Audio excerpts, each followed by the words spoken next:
नमस्कार, news one India देख रहे हैं आप। आपके साथ मैं हूं ऋतु। बुलेटिन की शुरुआत करेंगे बड़ी खबर के साथ। बीजेपी के राष्ट्रीय अध्यक्ष जेपी नड्डा का आज दौरा है।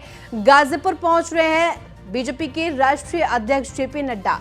प्रदेश अध्यक्ष भूपेंद्र चौधरी भी गाजीपुर पहुंचेंगे और ऐसे में सीएम योगी आदित्यनाथ भी इस दौरान मौजूद रहेंगे गाजीपुर में ही। बीजेपी के कई दिग्गज नेता आज गाजीपुर में हुंकार भरते हुए दिखाई देंगे। पवारी बाबा आश्रम के दर्शन पूजन करते हुए बीजेपी के राष्ट्रीय अध्यक्ष जेपी नड्डा दिखाई देंगे। पूर्व सैनिकों से संवाद और सम्मान कार्यक्रम में भी शिरकत करते हुए दिखाई देंगे। आईटीआई मैदान में जनसभा का आयोजन किया गया है, जिसमें खुद बीजेपी राष्ट्रीय अध्यक्ष जेपी नड्डा संबोधित करते हुए दिखाई देंगे।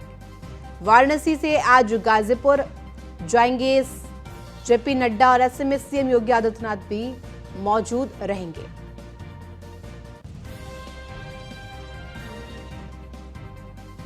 बीजेपी की नजर अब तमाम जिलों पर एक एक करके जिलेवार तरीके से हर एक जिले को किस तरह से बूथ स्तर पर बीजेपी के लिए मजबूती दिलानी है, इस पर अब कवायद शुरू हो गई है। और इसी क्रम में अब बीजेपी के दिग्गज नेता आज गाजीपुर में हुंकार भरते हुए दिखाई देंगे। खुद बीजेपी के राष्ट्रीय अध्यक्ष जेपी नड्डा और प्रदेश अध्यक्ष भूपेंद्र चौधरी भी इस दौरान वहां पर मौजूद रहेंगे। बीते दिन काशी में पहुंचे थे और ऐसे में अब गाजीपुर कूच करने की तैयारी। आईटीआई मैदान में जनसभा करेंगे और संबोधन देंगे। बीजेपी की रणनीति अब मिशन 2024 को साधने की है। तमाम तैयारियां अब एक एक करके हर एक पहलू पर किस तरह से सुदृढ़ किया जाए, यूपी के हर एक जिले में किस तरह से बूथ स्तर पर पार्टी को मजबूती दिलाई जाए, इस पर कार्य किया जाए। वाराणसी से आज गाजीपुर के दौरे पर आ रहे हैं बीजेपी राष्ट्रीय अध्यक्ष जेपी नड्डा और खासतौर पर बात करें तो प्रदेश अध्यक्ष भूपेंद्र चौधरी भी इस दौरान वहां पर मौजूद रहेंगे। सूबे के मुख्यमंत्री योगी आदित्यनाथ भी वहां शिरकत करेंगे। और खास तौर पर बात करें तो आईटीआई मैदान में जनसभा का आयोजन है, जिसमें संबोधित करते हुए दिखाई देंगे बीजेपी के राष्ट्रीय अध्यक्ष जेपी नड्डा। पवारी बाबा आश्रम में दर्शन पूजन करते हुए दिखाई देंगे। उनके तमाम कार्यक्रम पहले से प्रस्तावित है। पवारी बाबा आश्रम में पूजन अर्चन करते हुए दिखाई देंगे, जिसके बाद पूर्व सैनिकों से संवाद और सम्मान का भी कार्यक्रम आयोजित किया जा रहा है। तैयारियां पूरी कर ली गई है। सुरक्षा के मद्देनजर भी उधर पुलिस बल तैनात की गई है और ऐसे में आईटीआई मैदान में भी जनसभा का आयोजन किया गया है। भारी संख्या में लोग बीजेपी के राष्ट्रीय अध्यक्ष जेपी नड्डा से को सुनने के लिए पहुंचेंगे। और अधिक जानकारी के साथ हमारे संवाददाता संतोष ओझा जुड़ गए। संतोष, क्योंकि अब एक एक करके जिलेवार तरीके से बीजेपी को मजबूती दिलाने की कोशिश अब की जा रही है, इसी क्रम में आज गाजीपुर पहुंच रहे हैं बीजेपी के राष्ट्रीय अध्यक्ष जेपी नड्डा। निश्चित तौर पे ये कहा जा सकता है कि चुनावी वर्ष है और बूथ लेवल पे पूरी मजबूती अपनी सुनिश्चित करने के लिए राष्ट्रीय अध्यक्ष का प्रयास है। साफ सा बात है कि इन्हें दोबारा राष्ट्रीय अध्यक्ष बनाया गया है और राष्ट्रीय अध्यक्ष बनाने की जो सबसे बड़ी बातें सामने आई थी वो ये कि निश्चित तौर पे इनका जो परफॉर्मेंस था, इनकी जो कार्यकुशलता थी, इनका संगठनात्मक जो अनुभव था, उसको एक बार फिर से न केवल पार्टी हित में लगाई जाए बल्कि उसका फायदा भी लिया जाए। स्वाभाविक सी बातें हैं कि यदि बात करें तो गाजीपुर पहुंचने के बाद ये पहाड़ी बाबा के आश्रम में जहां आशीर्वाद प्राप्त करेंगे, उसके तुरंत बाद बूथ लेवल के कार्यकर्ताओं के साथ एक संबोधन और एक बैठक भी करेंगे।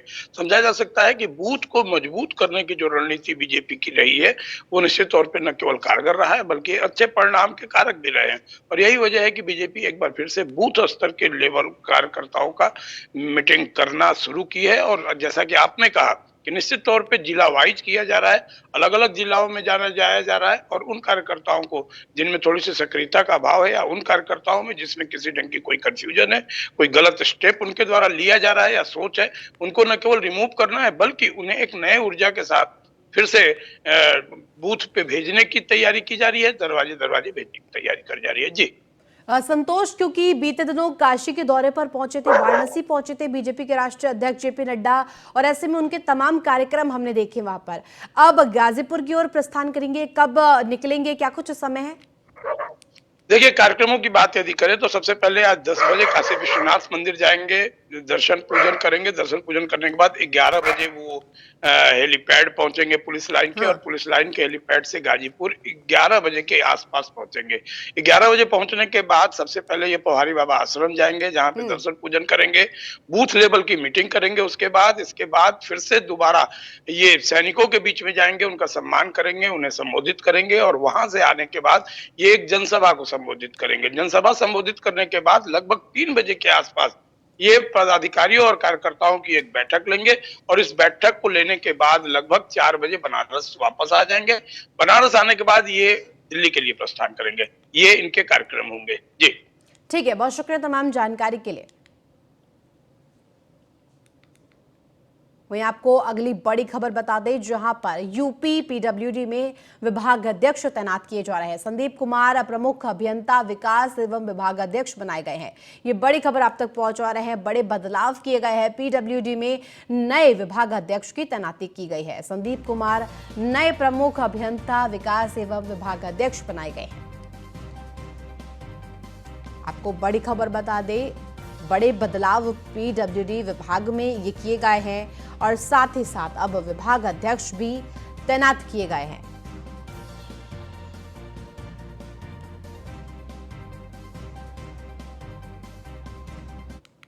वह लखनऊ नगर निगम का कार्यकाल समाप्त हुआ है। मेयर और पार्षदों का कार्यकाल समाप्त हो गया है, जिस पर समिति गठित की गई है। हाईकोर्ट और नगर विकास विभाग के निर्देश पर समिति का गठन किया गया है। डीएम की अध्यक्षता में गठित समिति अब नगर निगम का कामकाज देखेगी। डीएम अध्यक्ष, नगर आयुक्त सदस्य, एडीएम प्रशासन सदस्य लखनऊ नगर में प्रशासकीय व्यवस्था शुरू करने की कवायद करेंगे। और ऐसे में ये बड़ी खबर आप तक पहुंचा रहे हैं। अब कार्यकाल समाप्त हो गया है, जिसके लिए अब टीम गठित की गई है, जो कि आगे का कामकाज देखेंगे। जब तक नई टीम ना आ जाए सामने, तब तक इस टीम को गठित किया गया है कामकाज के लिए। लखनऊ नगर निगम का कार्यकाल समाप्त हो गया है।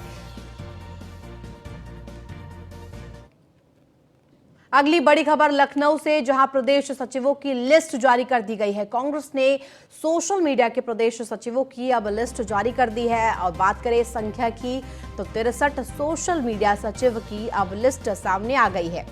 न्यूज़ वन इंडिया आपको लिस्ट की सूची भी दिखा रहा है, और 63 इस लिस्ट में नाम शामिल है। सोशल मीडिया सचिव की लिस्ट ये सामने आई है। कांग्रेस की तरफ से बड़ी घोषणा, कांग्रेस ने सोशल मीडिया के प्रदेश सचिवों की अब लिस्ट जारी कर दी है।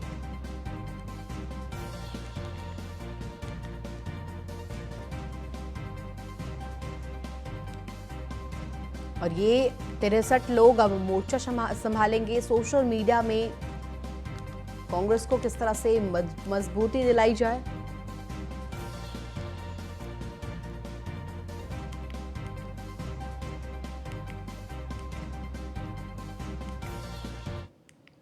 वहीं झांसी में माध्यमिक वित्त विहीन शिक्षक महासभा के वरिष्ठ नेता अशोक कुमार राठौर सपा से बीजेपी में शामिल हो गए। बुंदेलखंड क्षेत्रीय अध्यक्ष मानवेंद्र सिंह की मौजूदगी में अशोक कुमार राठौर ने बीजेपी की सदस्यता ली। अशोक कुमार राठौर ने बीजेपी के प्रत्याशी बाबूलाल का समर्थन किया। शिक्षक एमएलसी चुनाव में अशोक कुमार राठौर ने झांसी इलाहाबाद क्षेत्र में नामांकन किया था। बीजेपी में शामिल होने के बाद अशोक कुमार राठौर ने कहा कि माध्यमिक वित्त विहीन महासभा की सभी मांगों को सरकार ने मंजूर किया है।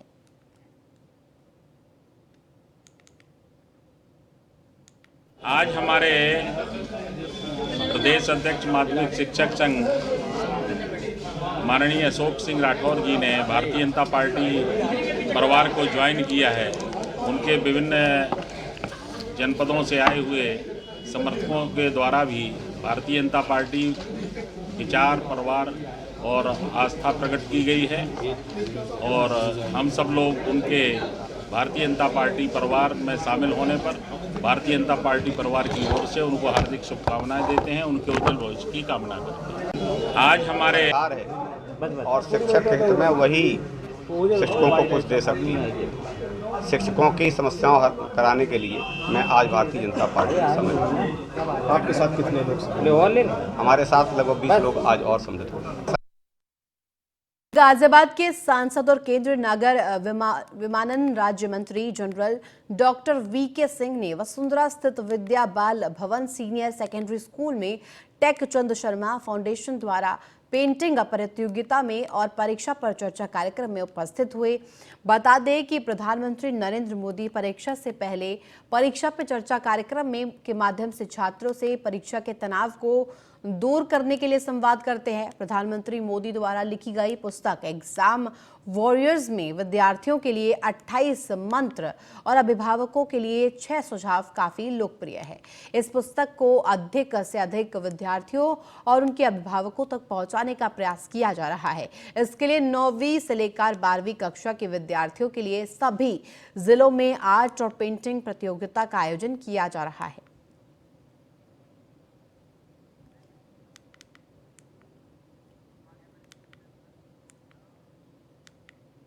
अक्सर अपने तीखे बयानों के लिए चर्चा में रहने वाले समाजवादी पार्टी के पूर्व विधायक हाजी जमीरुल्लाह खान का एक और विवादित बयान सामने आया है, जहां उन्होंने मुरादाबाद में एक कॉलेज में बुर्का बैन करने के बाद हुए हंगामे को लेकर बयान दिया है। उन्होंने कहा है कि बुर्का बैन करने वालों को नंगा करके घुमाया जाए, तब इन लोगों को मालूम पड़ेगा कि बेपर्दगी क्या होती है।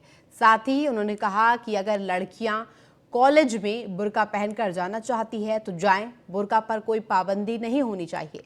बुर्का पर जो पाबंदी लगाए पहले उसको नंगा करके घुमाओ।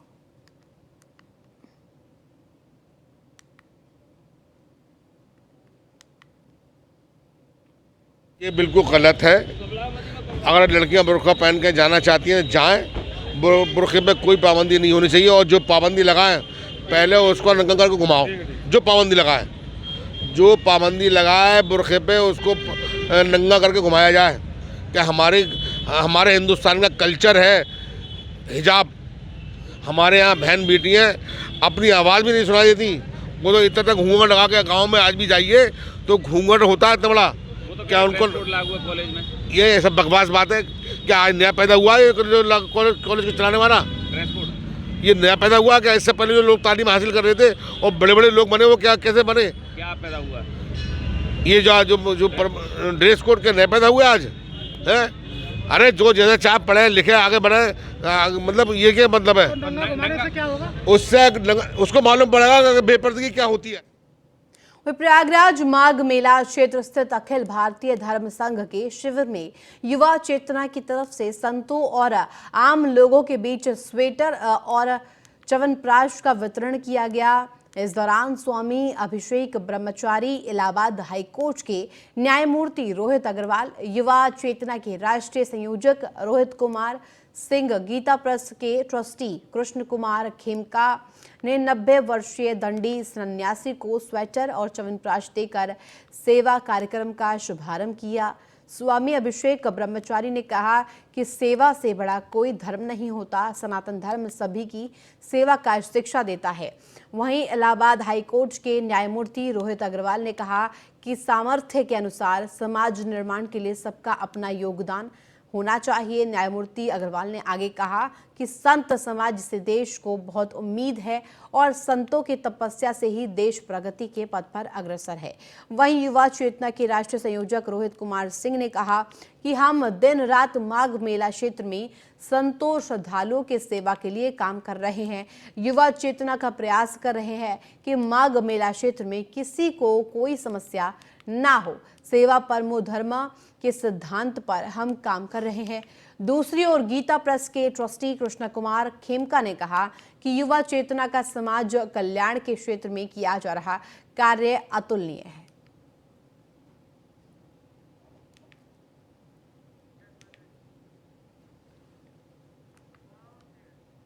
वहीं महाराष्ट्र में आगामी 21 और 22 जनवरी को होने वाली 8वीं राष्ट्रीय बैटल स्पोर्ट्स डांस चैंपियनशिप के लिए रवाना होने वाली टीम यूपी की टीम लखनऊ से केडी सिंह बाबू स्टेडियम में स्टैंड ऑफ सेरेमनी का आयोजन किया गया। इस मौके पर यूपी बैटल स्पोर्ट्स डांस के अध्यक्ष डॉक्टर नीरज जैन ने यूपी ओलंपिक संघ के सचिव डॉक्टर आनंदेश्वर पांडे, डॉक्टर अल्पना वाजपेयी, संयुक्त सचिव UP handball Vineet Bisaria, CO KV. Pant, cultural प्रमुख अमित दीक्षित, चेयरमैन रामानुज दीक्षित, श्रीमती कुमकुम धर, तुषार कोहली, विनय कुमार, वैभव सवर्णकार और संगठन के सचिव कमल जोशी ने सभी खिलाड़ियों को आशीर्वाद देते हुए यूपी के लिए अधिक से अधिक पद लाने के लिए उत्साहवर्धन किया।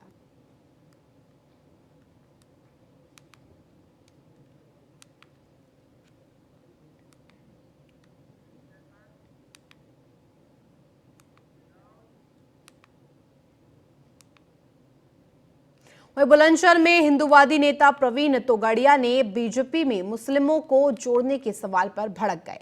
उन्होंने कहा कि मुझे नहीं पता बीजेपी का मुसलमानों को पार्टी से जोड़ने का क्या मकसद है, लेकिन उनका मुस्लिम विरोध और हिंदुओं को जोड़ने की मुहिम जारी रहेगी। उन्होंने आगे कहा कि हिंदुओं को एकजुट करने के लिए यात्रा शुरू की गई है।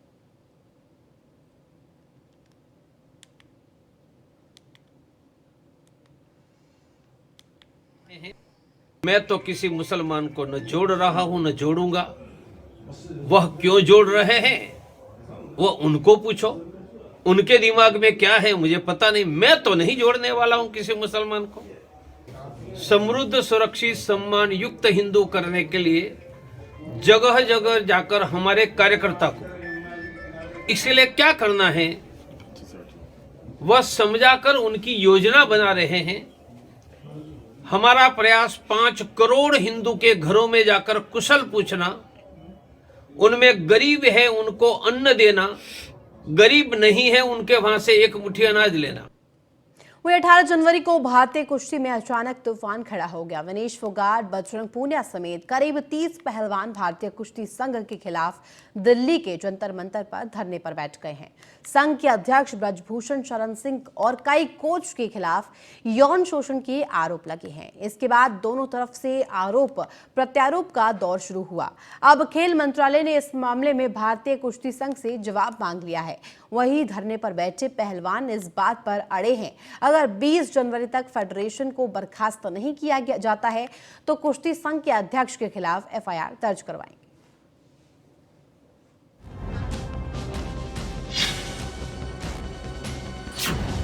इसमें से कोई ओलंपिक मेडलिस्ट है, कोई वर्ल्ड चैंपियनशिप मेडलिस्ट है, तो किसी ने एशियन गेम्स में अपनी क्षमताओं की चमक दिखाई है।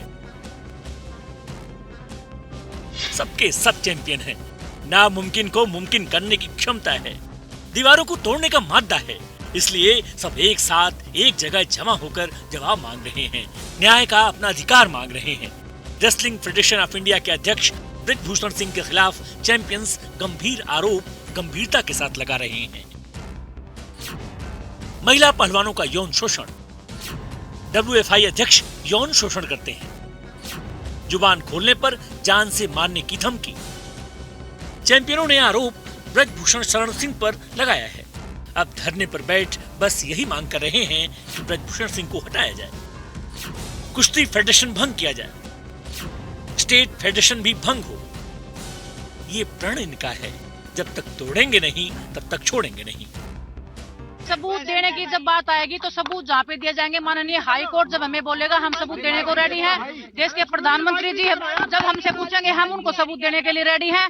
जो बंदे हमारे जिनके साथ हुआ है वो खुद हमारे साथ में है, तो ऐसा कोई प्रूफ देने की जरूरत नहीं है। जो बंदा जिसके साथ में हुआ साथ में ही है। रैंकिंग सीरीज का उन्होंने कैलेंडर निकाल रखा। पहले दिन 5:30 बजे वजन है, तो उनके खुद के रूल हैं। जो बच्चे उसमें पार्टिसिपेट करते हैं उनसे 1000 रुपए एंट्री फीस ली जाती है। रहने का, खाने का, आने जाने का वो खुद पे करते हैं। तो क्या मिलता है बच्चों को? बिल्कुल भाई, हम कोई भी टूर्नामेंट नहीं खेलेंगे चाहे, क्योंकि हम अपनी कुश्ती का भविष्य अंधकार में नहीं डाल सकते। अगर हमने आवाज उठाई है तो हम अपनी कुश्ती को दोबारा से जिंदा करवा के ही छोड़ेंगे। ब्रजभूषण शरण सिंह के खिलाफ भारतीय पहलवानों ने मोर्चा खोला है। अब तक अपनी ठसक में अड़े ब्रजभूषण सिंह बैकफुट पर आकर अब सफाई दे रहे हैं। कहना चाहता हूं कि सामने कोई है कि जो कह दे कि फेडरेशन ने कभी किसी खिलाड़ी का शोषण किया हो? क्या सामने नहीं होना चाहिए कोई? देखिए, हाथ तो है। यही खिलाड़ी जो कल तक हमारी तारीफ करते नहीं थकते थे, आप किसी खिलाड़ी से पूछ लो, हरियाणा के गांव में जाकर के पूछ लो, खिलाड़ियों के माता पिता से पूछ लो। मैं माता पिता उनके बुजुर्ग जो जाते हैं उनको अलग से मैं सम्मान करता था, देश के लोगों को बताता था कि ये देखो दादी माँ आई हैं, ये अपनी बच्ची को लेकर के आई हैं।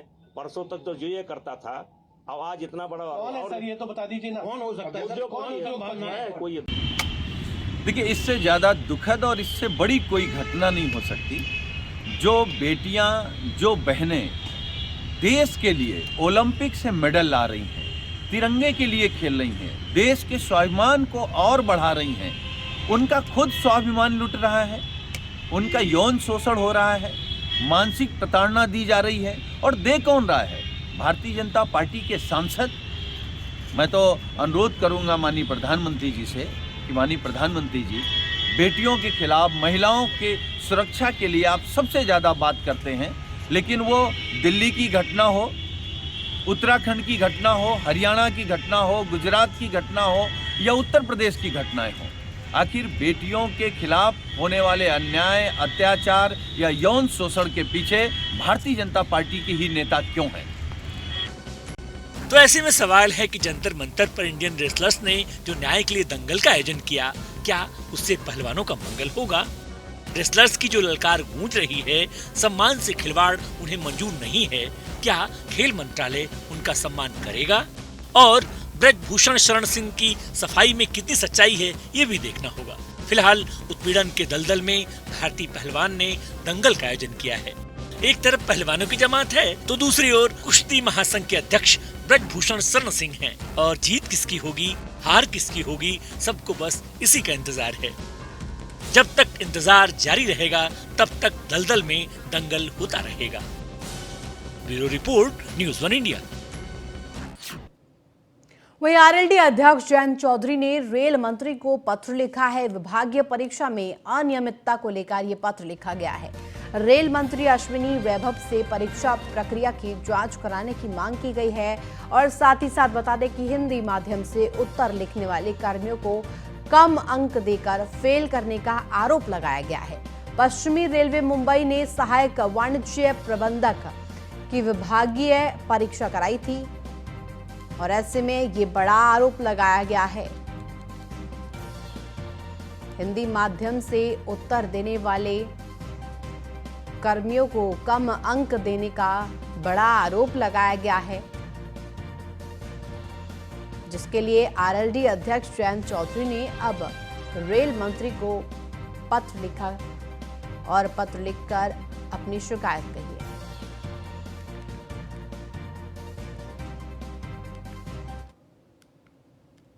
विनय पाठक मामले में सीबीआई ने प्राथमिक जांच की पूरी है और ऐसे में एसटीएफ से मिले साक्ष्यों के आधार पर सीबीआई नोटिस देगी। आगरा की doctor Bhimrao Ambedkar university, Kanpur CSJMU और एकेटीयू के कर्मियों को पूछताछ के लिए बुलाया जाएगा। एसटीएफ के अफसरों की बयान लेने की तैयारी की जा रही है। 6 जनवरी को सीबीआई ने मुकदमा दर्ज कर जांच शुरू की थी, जिस पर अब ये बड़ी कवायद देखने को मिली है।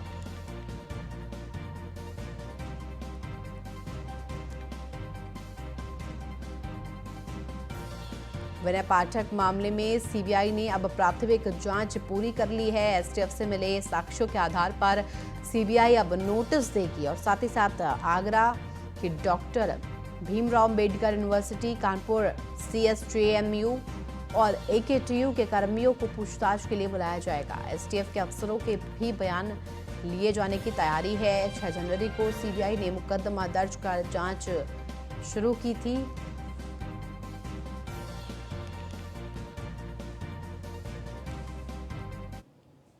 वही समाजवादी पार्टी ने शुरू की है लोकसभा चुनाव की तैयारी। आपको बता दें कि सपा अध्यक्ष अखिलेश यादव प्रदेश की सभी 80 लोकसभा सीटों का दौरा करेंगे। मार्च से संसदीय क्षेत्रों का दौरा शुरू होगा और सपा अध्यक्ष इन सभी जिलों का, सभी क्षेत्रों का दौरा करेंगे। अखिलेश यादव विभिन्न मुद्दों को लेकर जेल भरो आंदोलन की तैयारी में। सपा समाजवादी पार्टी संगठन का पुनर्गठन करने की तैयारी में।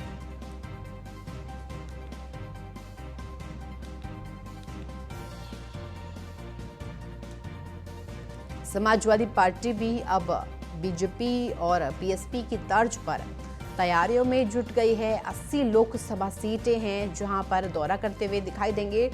सपा अध्यक्ष अखिलेश यादव तमाम संसदीय क्षेत्रों में दौरा करके मार्च से तमाम संसदीय क्षेत्रों का दौरा करते हुए नजर आएंगे। सपा अध्यक्ष अखिलेश यादव, जिसमें कि तमाम मुद्दों को लोगों तक पहुंचाया जाएगा। समाजवादी पार्टी संगठन का पुनर्गठन करने की तैयारी में है और साथ ही साथ लोकसभा चुनाव की तैयारी में अब सपा भी जुट गई है। विपक्ष को एकजुट कर रहे हैं और साथ ही साथ सपा की जो छवि है सूबे में किस तरह से सुदृढ़ की जाए, इसके लिए भी अब कार्य शुरू किया जा रहा है।